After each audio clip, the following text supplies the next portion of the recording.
Doctor Mohammad Yunus কোনো জবাবদিহি করেন না বলে মন্তব্য করেছেন নাগরিক ঐক্যের সভাপতি মাহমুদুর রহমান মান্না। বলেন, একটি মাত্র রাজনৈতিক দল নির্বাচন চায়। এই বক্তব্যের বিষয়ে উনি কোনো ব্যাখ্যা দেননি। ডক্টর ইউনূস কোনো জবাবদিহি করেন না, এমনকি সামনাসামনি প্রশ্ন করলে অধিকাংশ ক্ষেত্রে তিনি প্রশ্নের জবাব না দিয়ে মিষ্টি একটা হাসি দিয়ে বিদায় করে দেন অথবা কোনো কথাই বলেন না।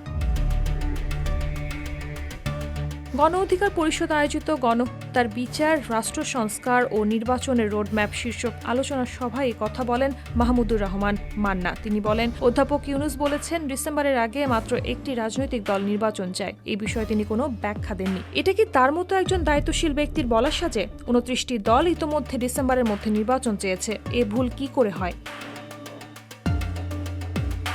তিনি আরও বলেন, অধ্যাপক ইউনূস রাজনৈতিক নেতাদের সঙ্গে একাধিকবার বৈঠক করলেও সেখানে রাষ্ট্র সংস্কার, গণতন্ত্র কিংবা নির্বাচনের বিষয়ে কোনো স্পষ্ট কথা বলেননি। অনেক সময় তিনি প্রশ্ন শুনে উত্তর না দিয়ে শুধু মিষ্টি হেসে উঠে যান। জাতীয় ও আন্তর্জাতিক পর্যায়ে নির্বাচন নিয়ে বিরাজমান বিভ্রান্তির দিকে ইঙ্গিত করে মান্না বলেন, একদিকে বিদেশি পরামর্শদাতা বলছেন হিউম্যান করিডোর নিয়ে নীতিগত সিদ্ধান্ত হয়েছে, অন্যদিকে দেশের নিরাপত্তা সংস্থার কর্মকর্তারা বলছেন এমন কোনো আলোচনা হয়নি। এতে বিভ্রান্তি বাড়ছে।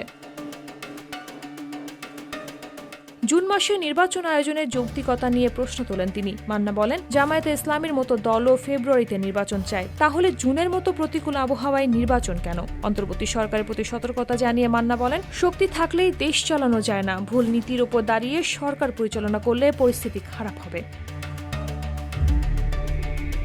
প্রতিবেশী ভারতের ভূমিকা নিয়ে উদ্বেগ প্রকাশ করেন তিনি। তার মতে, প্রতিবেশী একটি দেশ স্বৈরাচারী শাসকদের পৃষ্ঠপোষকতা করে। এতে সীমান্তে উত্তেজনা বাড়ার শঙ্কা তৈরি হয়েছে। অতীতে যেমন ভারত পাকিস্তান যুদ্ধের সময় বাংলাদেশ টার্গেট হয়েছিল, তেমন পরিস্থিতি ফের তৈরি হচ্ছে।